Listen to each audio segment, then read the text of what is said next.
Om Timirandasya Gyananjanan Shalakaya Om Chakshur Militanyena Tasmai Shri Gurave Namaha.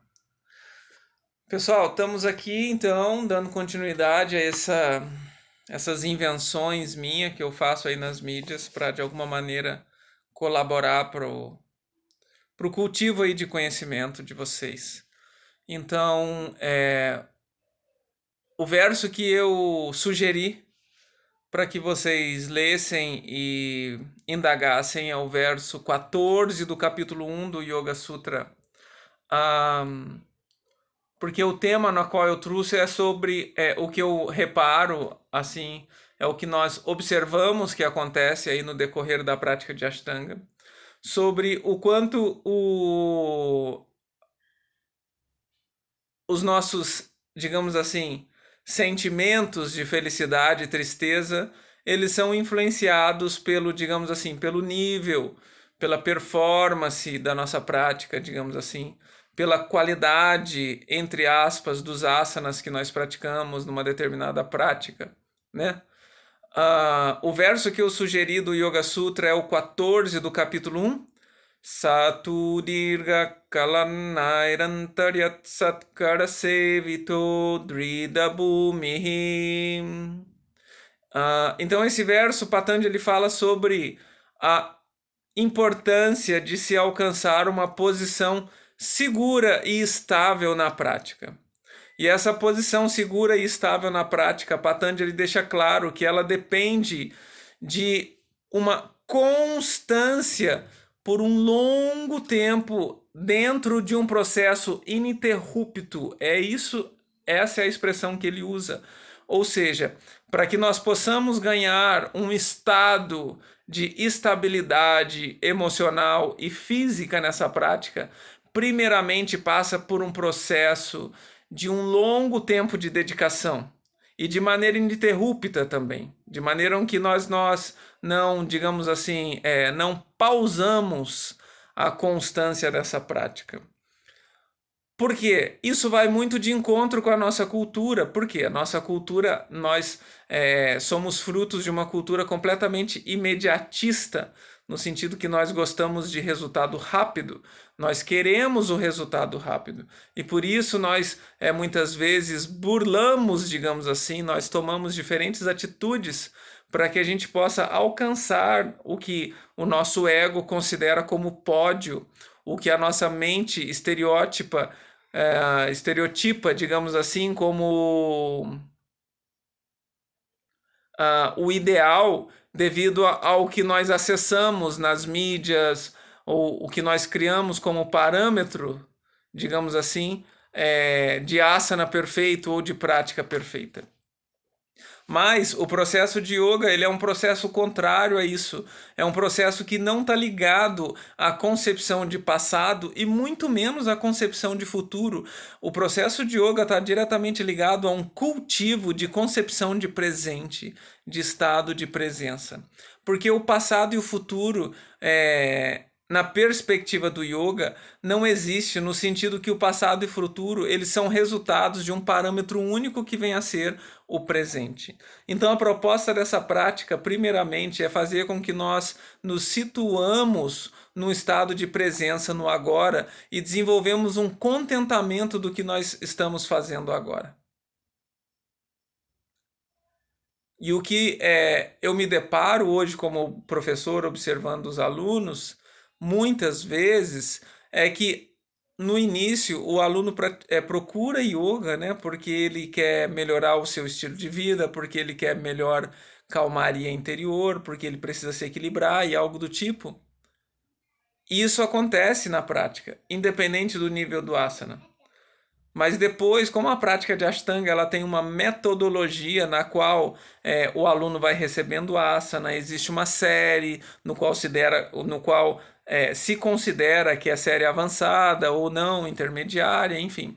Então isso começa a influenciar o estado de consciência do aluno e os seus sentimentos pós-práticas, eles começam a ser, digamos assim, influenciados pelo que a nossa mente, o nosso ego considera uma prática boa e uma prática não boa.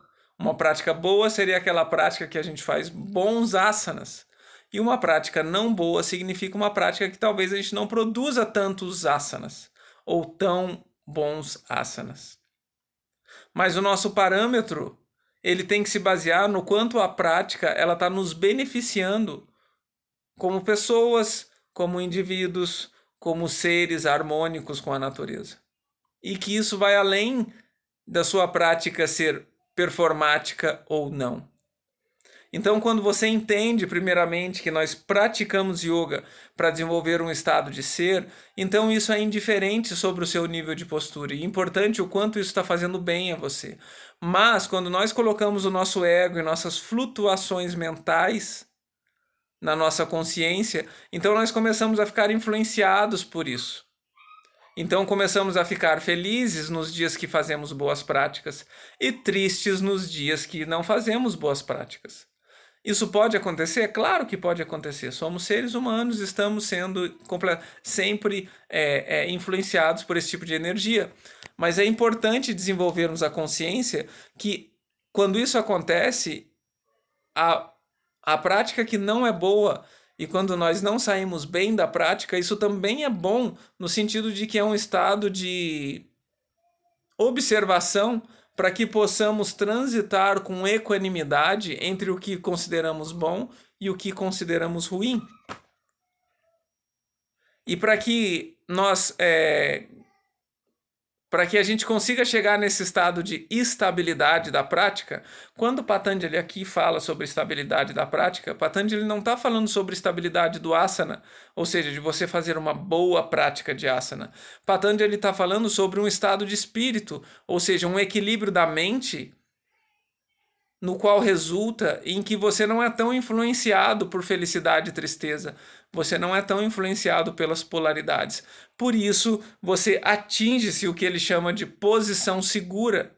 Essa posição segura da prática significa o quanto você está conectado com a sua prática, o quanto você se apossa da sua prática. E não é da prática de asana, mas sim da prática de yoga como um todo, o quanto você se mantém fiel ao cultivo de yoga na sua vida.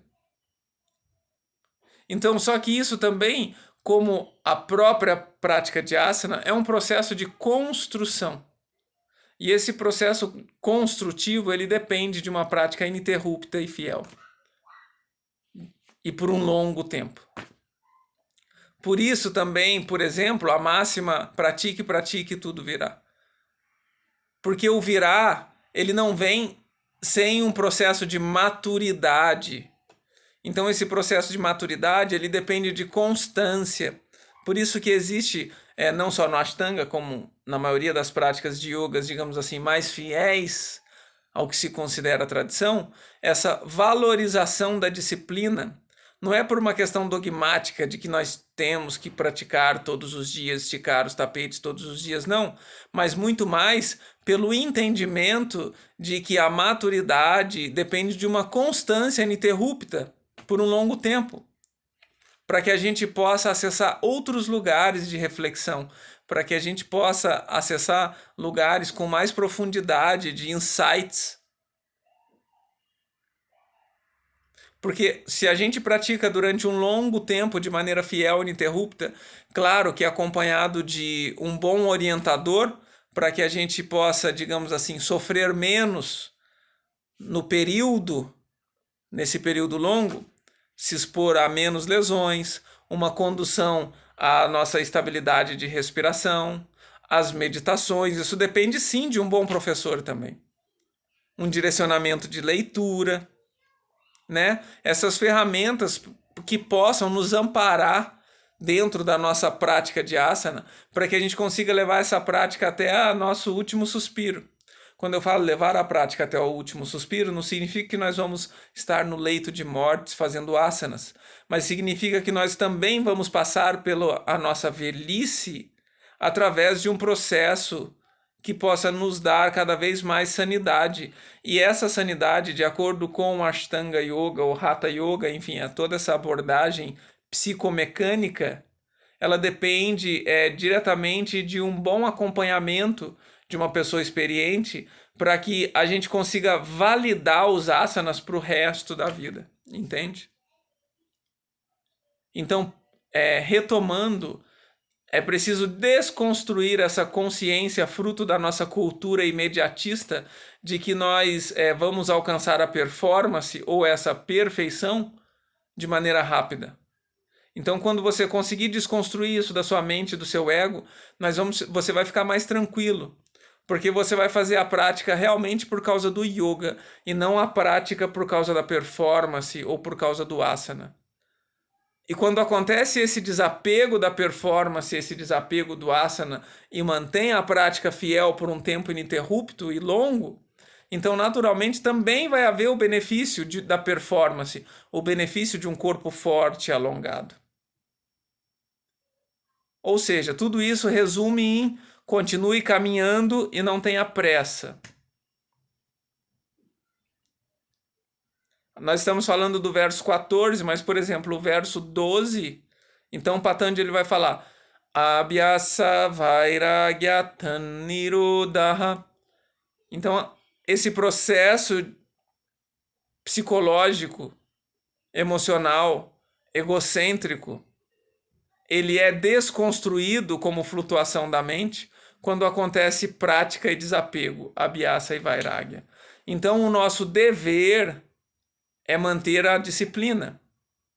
Mas esse dever ele também vem junto com a responsabilidade de entendimento que nós precisamos desapegar do resultado para não haver sofrimento de apego.